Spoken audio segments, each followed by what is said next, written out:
Very good morning students. Last video में हमने discuss किया था कि हमने टीपू सुल्तान की स्टोरी के बारे में बताया था आपको, और टीपू सुल्तान की तलवार कैसी थी, बहुत ज़्यादा हार्ड थी, बहुत शार्प थी, बहुत अच्छे क्वालिटी का मटेरियल यूज़ करके उनकी तलवार को बनाया गया था ताकि जब सामने से कोई वॉर हो तो उनकी तलवार से एकदम से सामने वाले बंदे को मार गिराएं। अब हम पढ़ने जा रहे हैं, हमारा नेक्स्ट पैरा है Francis Buchanan who toured through the Mysore in 18 year after Tipu Sultan death. जो फ्रांस बुचन थे वो क्या थे, मसूरी में टूर कर रहे थे। टीपू सुल्तान की जब डेथ हो गई थी, was left an account of technique by which the wood steel was produced in many hundred of smelting furnaces in Missouri।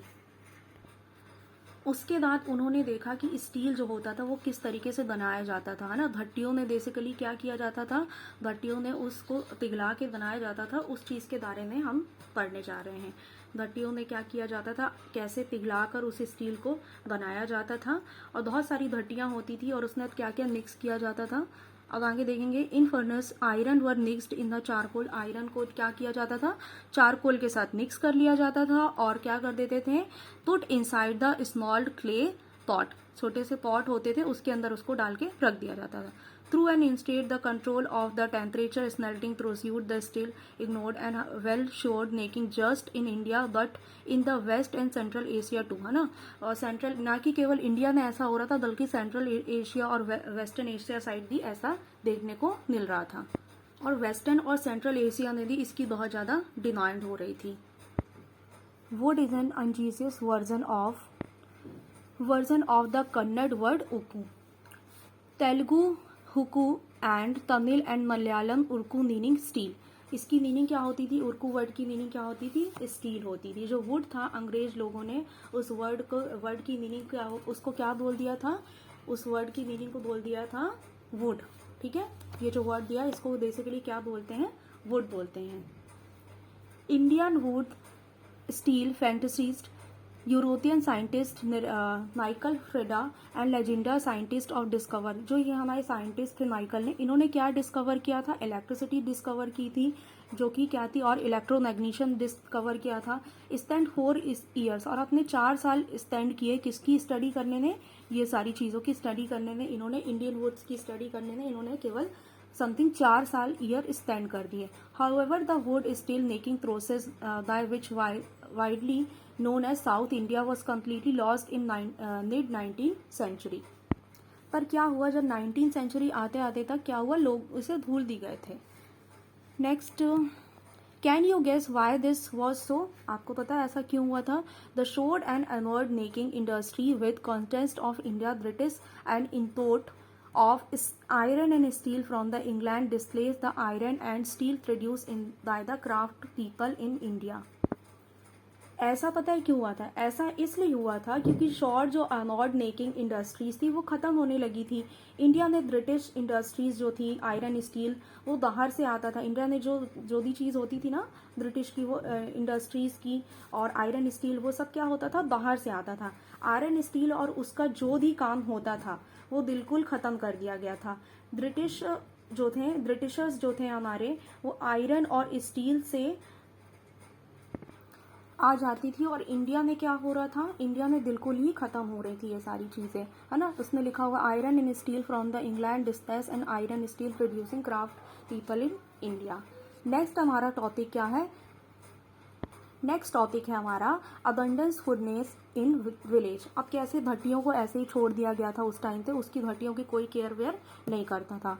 Production of would steel required in highly specialist technique of refining iron, but iron smelter in India was extremely common till the end of 19th century। Would steel जो होती थी उसका जो production होता था वो काफ़ी ज़्यादा हाईली टेक्निक्स उसमें लगती थी। आयरन को साफ़ करने के लिए आयरन को स्मेल्ट करते थे हम लोग, यानी पिघलाते थे, उसको साफ़ करने के लिए काफ़ी ज़्यादा अच्छी टेक्निक का यूज़ होता था। वो काफ़ी ज़्यादा कॉमन हो गया था। लेकिन 19th सेंचुरी आते आते तक बिहार ने, सेंट्रल इंडिया और उसके हर डिस्ट्रिक्ट में स्मेल्टर हमको मिल जाते थे। It was written here in India, in Bihar, central India particularly every district has smelter that use the local deposit of iron produce. मतलब हमको ईजिली बहुत ज़्यादा ये लोग ऐसे ही मिल जाते थे।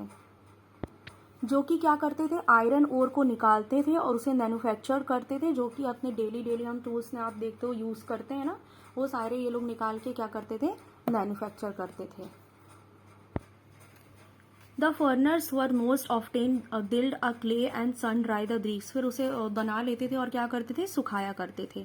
The smelting was done by the men, जो स्मेल्टिंग होती थी वो बेसिकली पिघलाया जो जाता था वो किसके द्वारा किया जाता था, नैन के द्वारा किया जाता था। While the women work with the bellows, लेकिन वुमेन कहाँ पे वर्क करती थी, बिलोज से वर्क करती थी, भट्टी हुआ करती थी basically.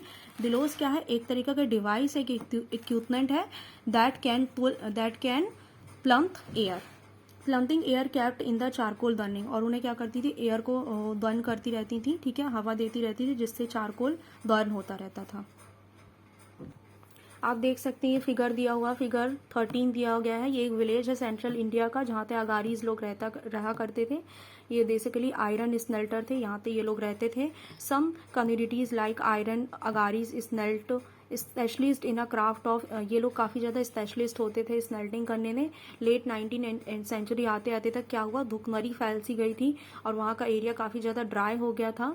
In central India many of the Agarias, central India में बहुत सारे अगारीज जो थे स्मेल्टर ने, वो अपना काम रोक दिया था उन्होंने, और क्या इधर उधर ढूंढने लगे थे, दूसरी जगह जाके काम करने लगे थे, क्योंकि उन्हें सर्वाइव करना था। अब हम नेक्स्ट पढ़ेंगे, by late 19th century however the craft by the iron smelter was decline, 19th century में जो क्राफ्ट था आयरन स्मेल्टर का वो क्या होने लगा, डिक्लाइन होने लगा। इन मोस्ट विलेज, बहुत सारे विलेज में क्या होने लगा कि जो भट्टी हुआ करती थी वो रिफ्यूज हो गई, उसकी अमाउंट क्या हो गई, रिफ्यूज हो गई, उसका प्रोडक्शन कम हो गया। अब ऐसा हुआ क्यों था, वन रीजन वॉज, एक रीजन ये था कि जो न्यू हमारे फॉरेस्ट लॉ आने लगे, that you have to read, जो कि आपने ऑलरेडी किसमें पढ़ा होगा, चैप्टर नंबर 4 में। when the colonial government prevented, यहाँ पे colonial government ने क्या कर दिया था, प्रिवेंट कर दिया था, एंट्री प्रिवेंटेड कर दी थी कि कोई भी फॉरेस्ट के अंदर नहीं जा सकता बिना उनके परमिशन के।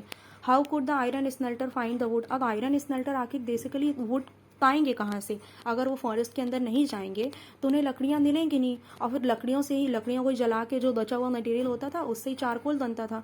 तो अब ब्रिटिशर्स की उन्हें परमिशन लेनी होती थी, पर फिर भी वो क्या करते थे, चोरी छुपे हुए जाते थे, लेकिन चोरी छुपे हुए जाने से तो उनका ऑक्यूपेशन उतनी अच्छी तरीके से चल ही नहीं सकता, आखिर कितने दिन तक वो चोरी छुपे जाएंगे।